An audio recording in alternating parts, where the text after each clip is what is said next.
दोस्तों, मैं हूं यशवंत सर। टीएन क्लासेज में आपका स्वागत है। आज संविधान का महत्वपूर्ण तीसरा भाग लेकर के मैं आपके सामने उपस्थित हुआ हूं। यूपी पुलिस का पेपर बीत चुका है। अब जो है जीडी के पेपर शायद मार्च से स्टार्ट होने वाले हैं। उसके बाद जो है आपकी रेलवे की वैकेंसियां सामने है। उसके बाद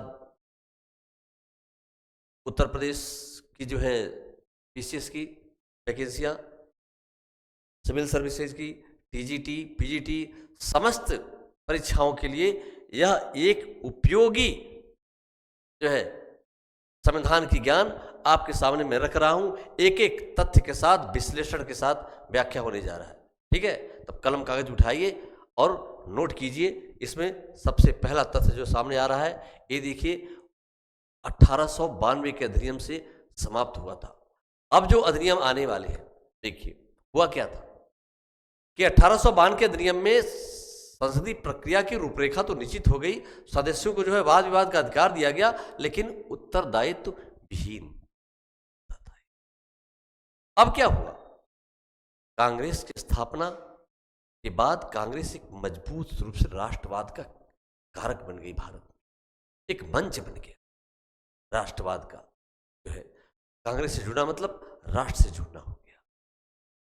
धीरे धीरे लॉर्ड कर्जन का शासन जो है 1905 में बंगाल का विभाजन हुआ। एक त्रासदी घटना था। इससे राष्ट्रवाद को बल मिला। कैसे शासक बहुधा एक जो है वरदान के रूप में आते हैं, जो किसी देश में राष्ट्रवाद के लिए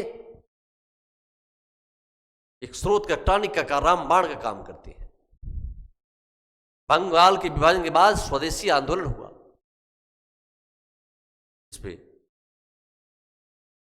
आत्म बल मिला भारत को। ये पहला एक बड़ा आंदोलन था।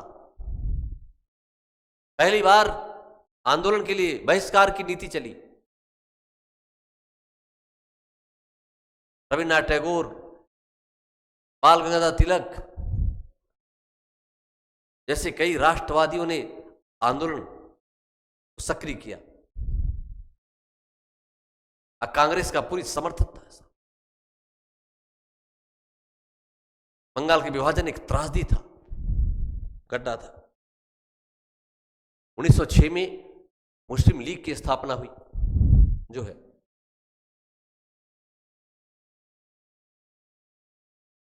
छह में जो है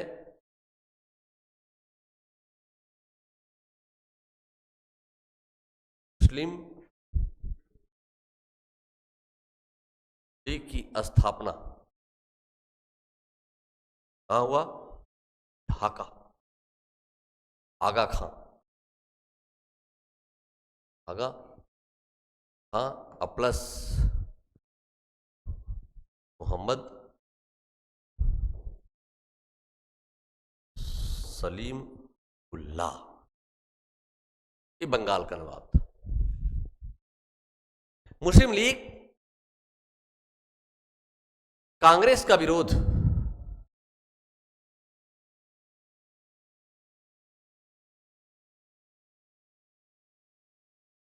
इसकी राजनीति थी।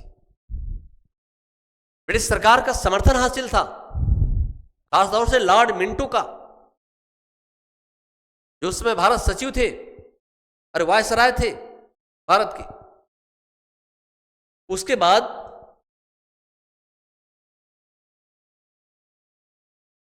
1905 में बनारस में कांग्रेस का अधिवेशन हुआ, गोपाल कृष्ण गोखले की अध्यक्षता में। 1906 में कलकत्ता में कांग्रेस का अधिवेशन हुआ, दादा भाई नौरोजी की अध्यक्षता में स्वशासन संबंधी प्रस्ताव पारित हुआ। 1906 में मुस्लिम लीग की स्थापना हुई। उसके बाद जो है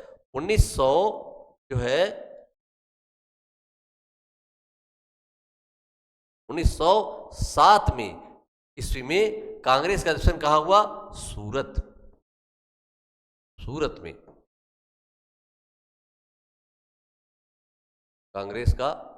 कांग्रेस अधिवेशन।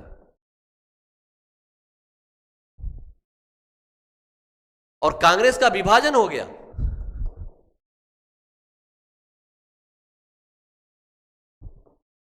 उग्रवादी प्लस उदारवादी, ये दो गुट बन गए। इसके जो है कौन थे? तिलक। इसके कौन है? दादा भाई नौरोजी। उदारवादियों का कब्जा था कांग्रेस पर। लेकिन जब आंदोलन के बाद राष्ट्रवाद की प्रवृत्ति बढ़ी थी, विचारधारा में क्लैश होने लगा कि बदलनी चाहिए। समय के अनुसार परिस्थिति की मांग थी कि ब्रिटिश सरकार के सामने प्रदर्शन किया जाए, ये नहीं कि लिखित दस्तावेजों का संवैधानिक विरोध किया जाए। धरना प्रदर्शन जैसे नए नए कार्यक्रम के माध्यम से ब्रिटिश के विरोध की बात हुई। लेकिन वही फिर वर्चस्व के लड़े के कांग्रेस टूट गई दो भागों में, एक उदारवादी एक उग्रवादी। ब्रिटिश सरकार के लिए बढ़िया मौका था, यही तो चाहती थी, उसकी इच्छा थी। कहा था लॉर्ड कर्जन ने, मेरी इच्छा है मैं कांग्रेस को जो है अपने सामने मरते हुए देखना चाहता हूं। तो कहा था कि मुट्ठी भर लोगों का संगठन है कांग्रेस, वैसा होने दिया। 1908 में मानहानि केस में तिलक की सजा होगी, चले गए ब्रिटेन केस लड़ने। एक राजनीतिक उदासीनता छा गई।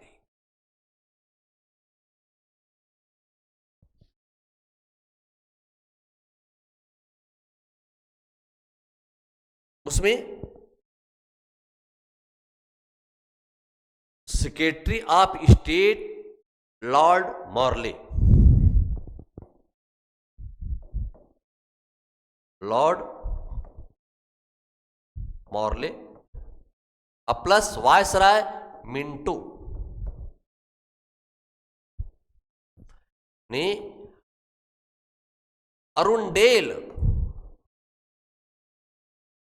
अरुंडेल समिति का गठन किया जी। अंडुरेल समिति गठन किया कि भारत के लिए जो एक अधिनियम बनाइए, कानून बनाइए भारत के परिस्थितियों के अनुसार, जो हमारे लिए एक सुनहरा अवसर हो, ब्रिटिश सरकार की जड़ें मजबूत हो इस कानून से।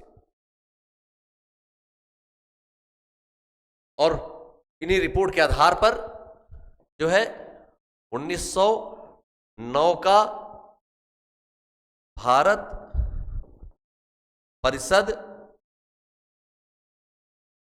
अधिनियम पारित हुआ। जान लीजिए, भारत परिषद अधिनियम पारित हुआ।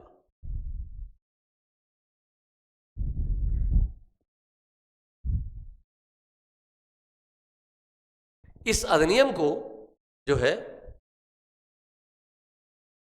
मिंटो मार्ले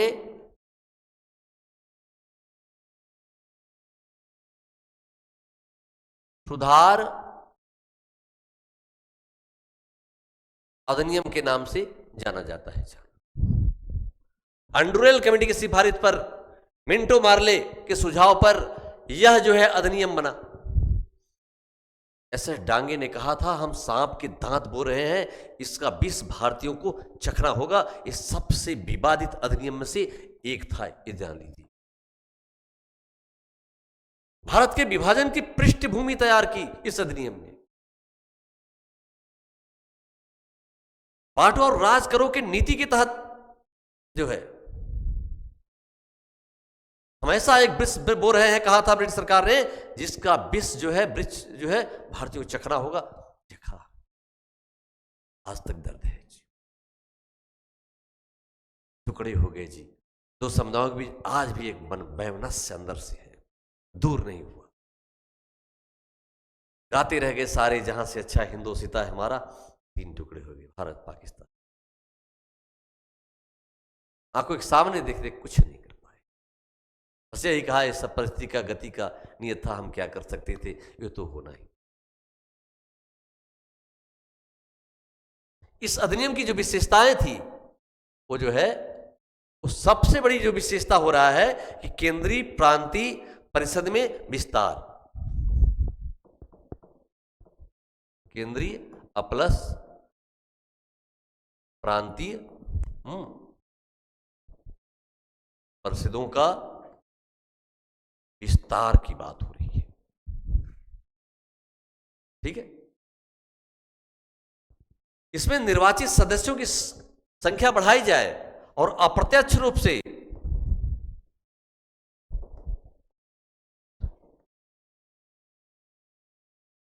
निर्वाचित सदस्य की संख्या में वृद्धि की बात कीजिए, वृद्धि कीजिए और अप्रत्यक्ष रूप से इनका निर्वाचन हो।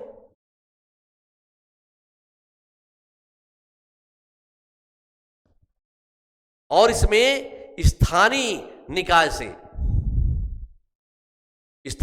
से जो है निकाय से एक निर्वाचन परिषद का गठन किया जाए।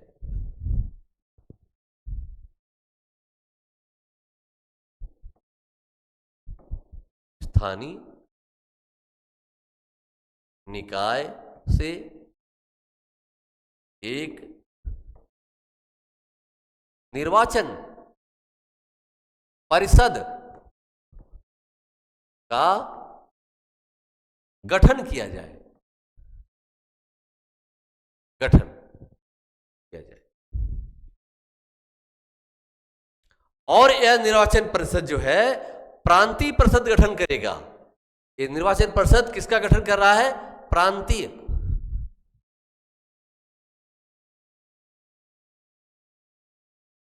प्रांतीय परिषद का गठन किया। और प्रांतीय परिषद के किसका गठन कर रहा है? केंद्रीय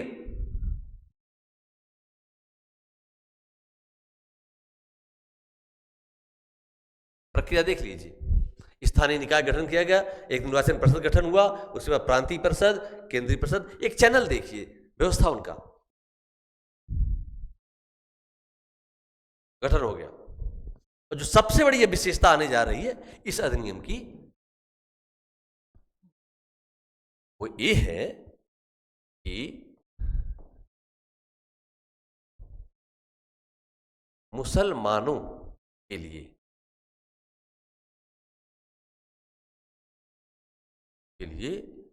एक अलग मतलब पृथक अलग निर्वाचक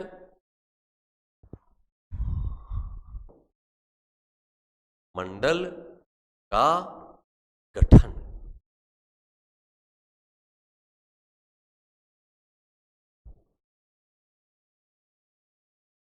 सबसे विवादित मामला, सूल की तरह चुभा, भारतीय समाज को छिन्न भिन्न कर दिया। मुसलमानों के केंद्रीय और प्रांतीय दोनों सभाओं में दिया जी, कि चुनिए अपने प्रति अपनी जनसंख्या के अनुपात के आधार पर चुनिए। ठीक है, इससे खाई चौड़ी हो गई। सांप्रदायिकता का एक जहर भारतीय समाज में घुल गया, जो वो पहले से सशंकित थे, घी आग में घी डाल दिया। तो उसके बाद जो आ रहा है, जीजी गवर्नर जनरल के कार्यकारिणी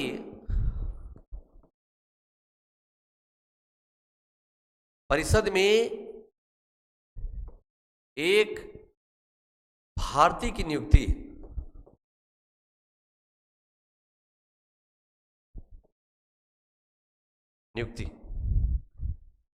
नियुक्ति किसका किया गया? सत्येंद्र सिन्हा का।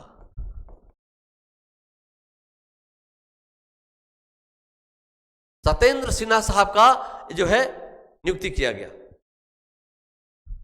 ठीक ना? सत्येंद्र है, सॉरी, सत्येंद्र सिन्हा का है।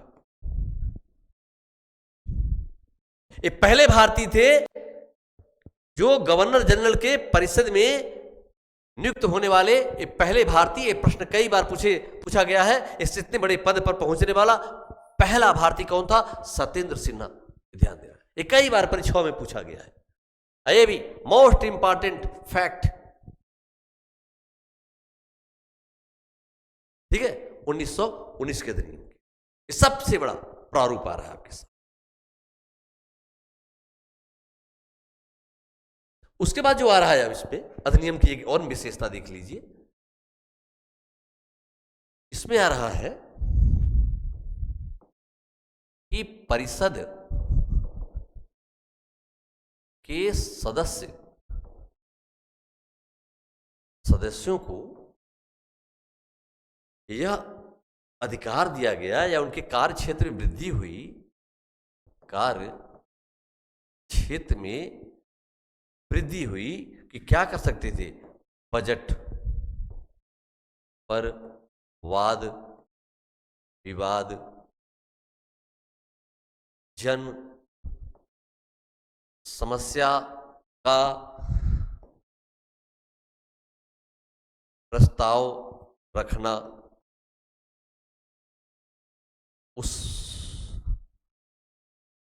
उस पर वाद विवाद प्रस्ताव रख सकते थे, और उसके बाद बजट का प्रस्ताव रखना,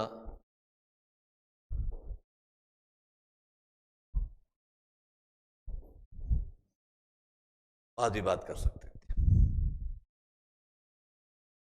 एक बड़ा अधिकार उनको मिला इससे।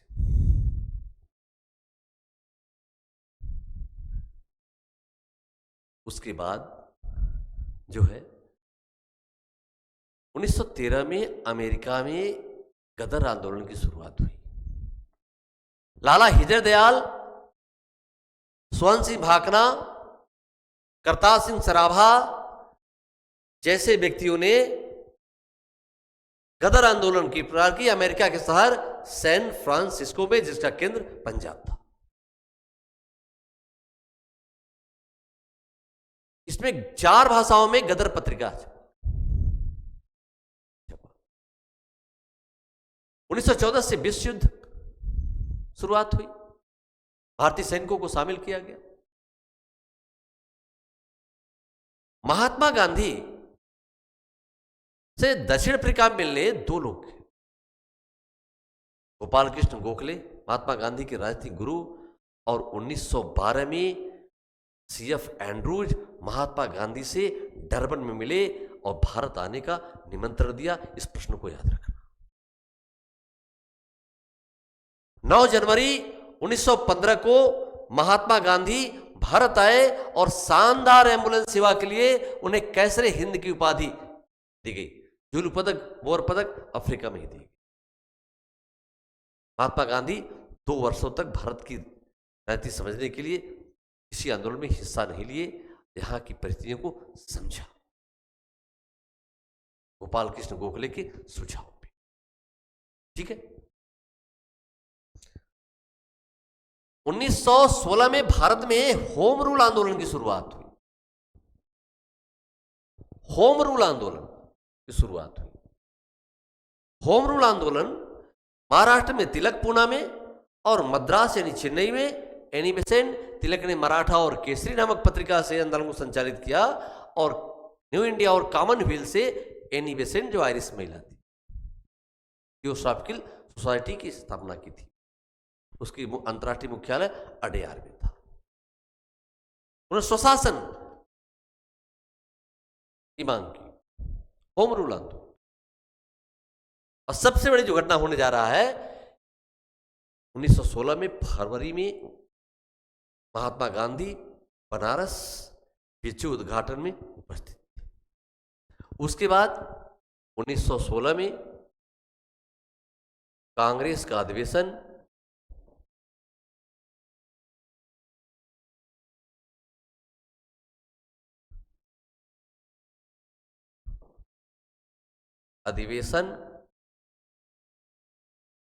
हुआ लखनऊ में। लखनऊ, इसके अध्यक्ष जो है अंबिका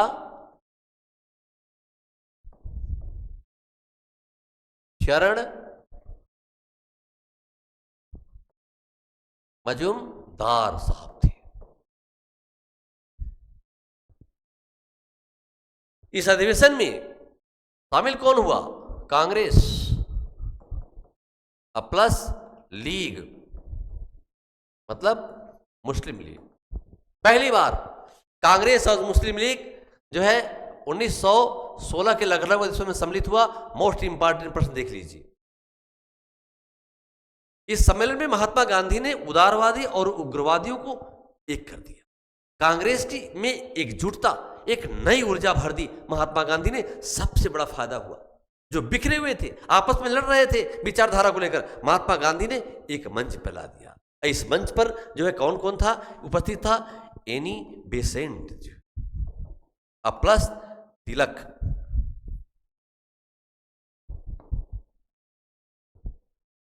तिलक भी उपस्थित थे इसी मंच पर। एक चीज और ध्यान दीजिएगा,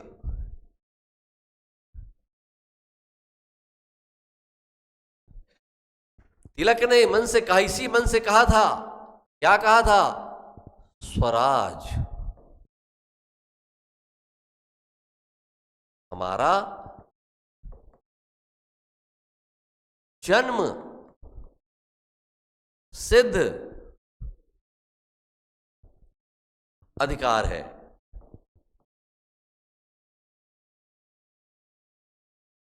जन्म सिद्ध अधिकार है, मैं इसे लेकर रहूंगा। नारा दिया था कहां से? लखनऊ अधिवेशन 1900 जो है 16। इंपॉर्टेंट।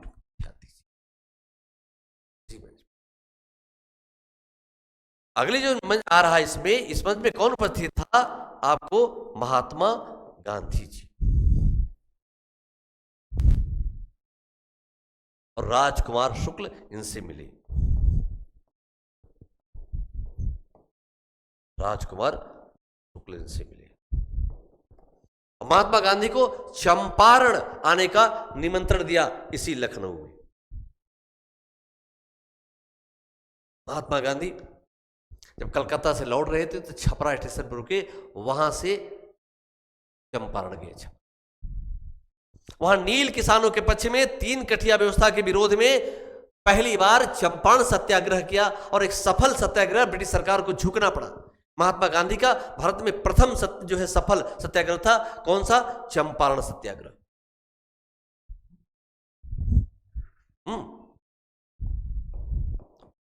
1917 में चंपारण सत्याग्रह। कौन? महात्मा गांधी। नील किसानों के पक्ष में, 3 कठिया व्यवस्था के विरोध में यह आंदोलन था। पहला सफल सत्याग्रह चंपारण सत्याग्रह। इसी पर रविन्द्रनाथ टैगोर ने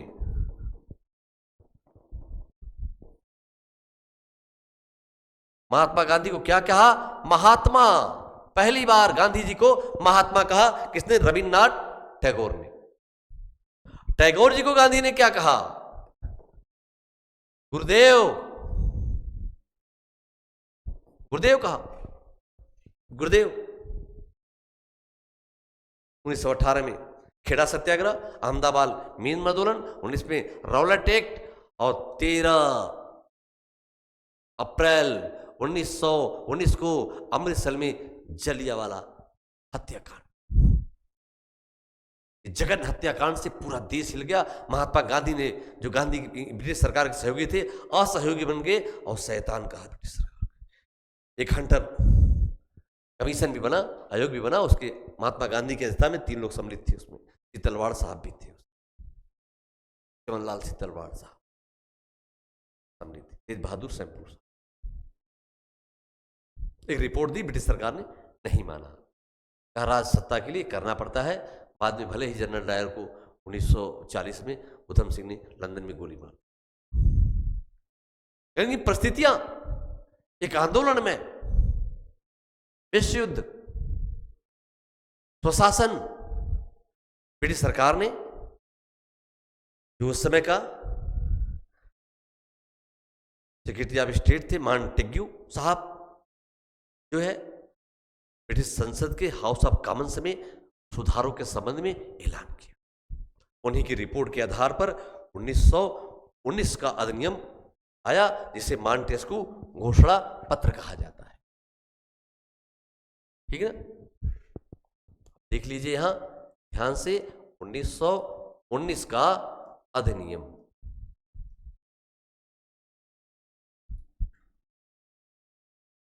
इसे मॉन्टेस्क्यू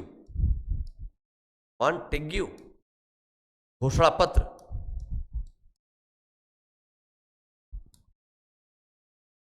कहा जाता है। ये सबसे बड़ा इसमें सुधार था, जो है सुधारों के संबंध में जो आप स्वशासन चला रहे थे, होम रूल आंदोलन चला रहे थे, उसकी प्रक्रिया मांग थी, थी सबसे बड़ा। इसमें क्या क्या विशेषताएं थी? 1918 में रिपोर्ट प्रकाशित हुआ था, भी ध्यान दीजिएगा। 1918 में जो केंद्रीय विधान परिषद था, विशेषता देख लीजिए। पहला नंबर 1,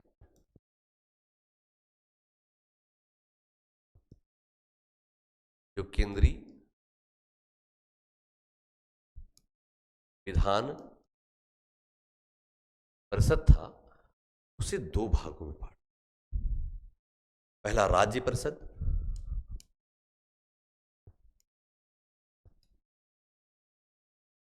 इसे क्या कहते हैं? उच्च सदन पहला।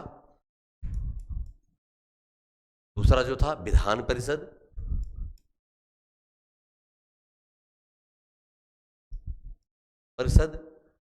इसे निम्न सदन कहते हैं।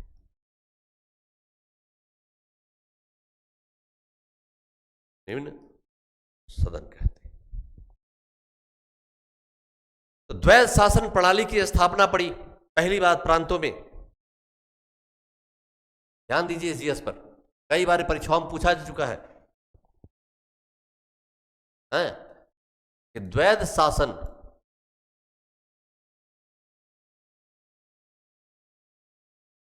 प्रणाली प्रांतों में 1919 के अधिनियम में पहली बार। इंपॉर्टेंट,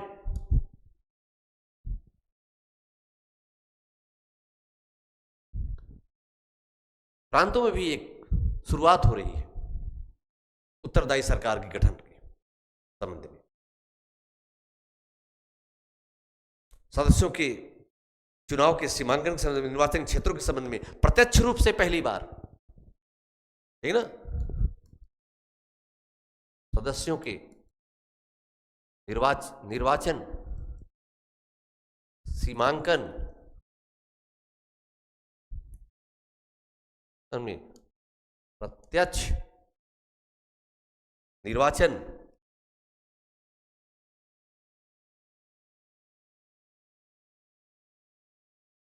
इस संबंध में पहली बार।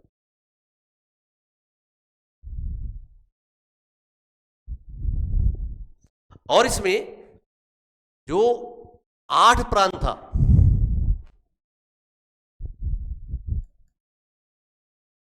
इसे गवर्नर प्रांत करते थे। जी, गवर्नर जनरल प्रांत, सीधे गवर्नर जनरल के जो जीजी के नियंत्रण में होता था। इसके लिए कानून बनाने का अधिकार इसी को था। इसी में द्वैध शासन प्रणाली की शुरुआत की, जो है एक हस्तांतरित विषय, दूसरा जो है आरक्षित विषय। 2 विषयों को लेकर जो 2 विषय बेटा जो है, एक है सुरक्षित विषय और प्लस दूसरा हस्तांतरित विषय। ठीक है, 2 विषय। ये जो है सीधे जीजी के अधीन होता था, आए मंत्री के अधीन होता था। सीधी बात।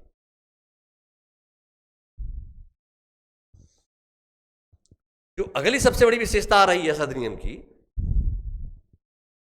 देखो सांप्रदायिकता खेल बंद नहीं हुआ। अब इसमें जो है फिर आ रहा है सिख जो है समुदाय को समुदाय को अलग निर्वाचक मंडल दिया गया कि आप लोग भी ले लीजिए। लड़ाने की प्रक्रिया चालू है जी दोनों तरफ से। अब जो तीसरा चौथा आ रहा है कि 1919 का जो अधिनियम में धारा, ये ध्यान दीजिएगा, धारा 84 के तहत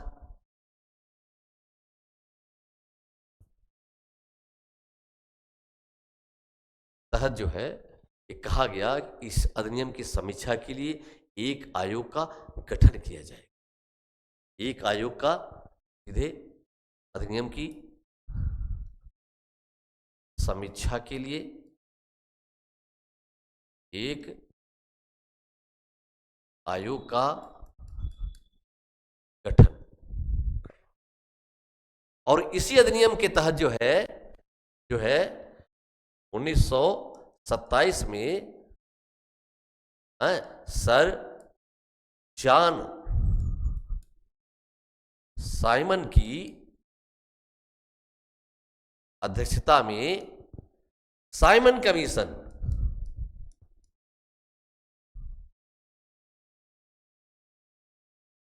की नियुक्ति की गई।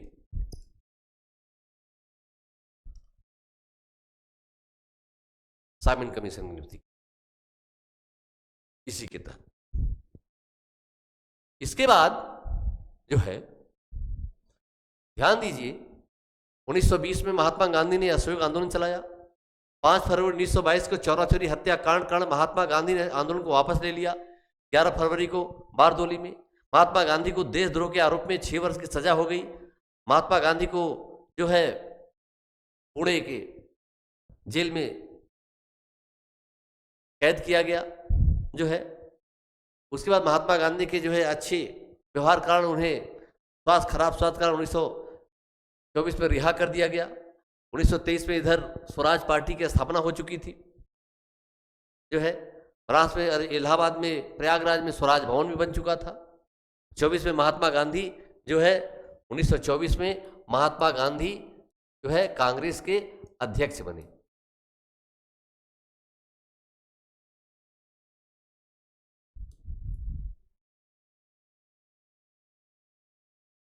अध्यक्ष बने कहां? वेलगांव।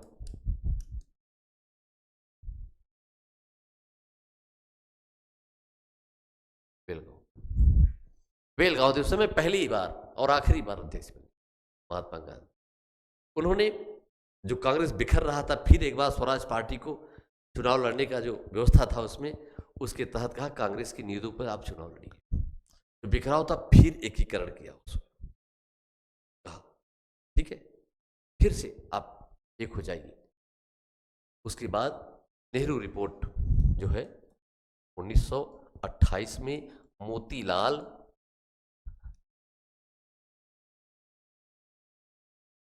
नेहरू नेतृत्व में 9 सदस्यीय था।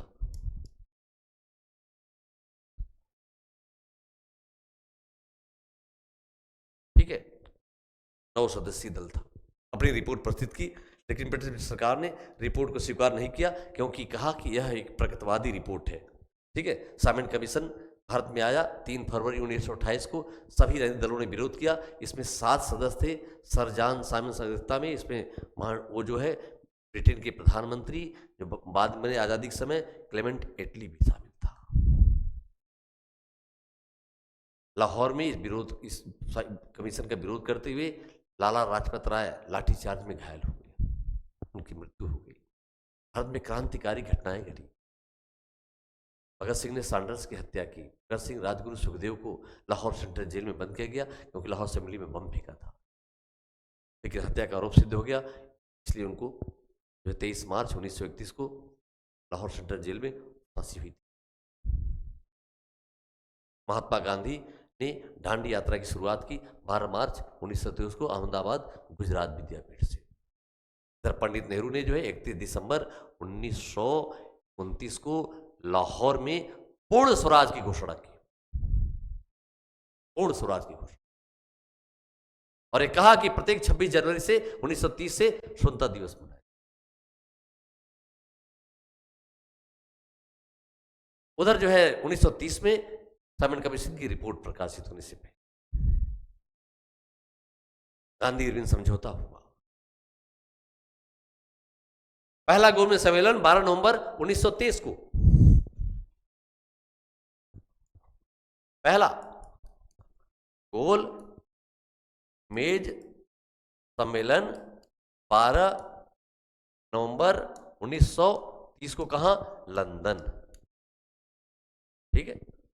कांग्रेस ने भाग नहीं लिया, आंदोलन में व्यस्त थे, कहा हम उस पर विचार नहीं करेंगे। जब समझौता हो गया 5 मार्च को 1931 को, तो कांग्रेस ने अशोक आंदोलन वापस ले लिया, सभी राजनीतिक बंदियों को रिहाई की मांग की, नमक कर के बारे में कहा कम किया जाए, और गोलमेज सम्मेलन में डॉलर और स्टर्लिंग की जो है बैलेंस किया जाए, और जो है 11 सूत्री मांग पेश की थी, उसमें कुछ मांगे पूर्ण हुई, और कहा कि हम गोलमेज सम्मेलन में भाग लेने जा रहे हैं। मदन मोहन मालवीय, सरोजिनी नायडू सरकार की तरफ से गए थे गोलमेज सम्मेलन में। महात्मा गांधी राजपूताना जहाज से अपने पुत्र देवदास के साथ लंदन गए। सेंट जहाज के सीढ़ी से उतर रहे थे, उन्होंने सेंट मोरिस ने अर्धनग्न फकीर कहा महात्मा का। तीसरे गोलमेज सम्मेलन जो 32 में हुआ, उसमें कांग्रेस ने भाग नहीं लिया, सीधी बात, भाग नहीं लिया। फिर जो है महात्मा गांधी जब आए, दोबारा सविनय आंदोलन की शुरुआत की, लेकिन गोलमेज सम्मेलन की रिपोर्ट के आधार पर 1900 जो क्या बना, 1900 जो बनने जा रहा है, रिपोर्ट के आधार पर दोस्तों जो है, जो भारत का सबसे बड़ा संवैधानिक ब्लूप्रिंट कहा जाता है, संविधान का ब्लूप्रिंट आप कह सकते हो उसको, जो बना, वो रिपोर्ट आ रहा है 1935 का अधिनियम। ठीक है। अब इस अधिनियम की चर्चा मैं आपसे अगले एपिसोड में करने जा रहा हूं। तब तक के लिए नमस्कार, धन्यवाद।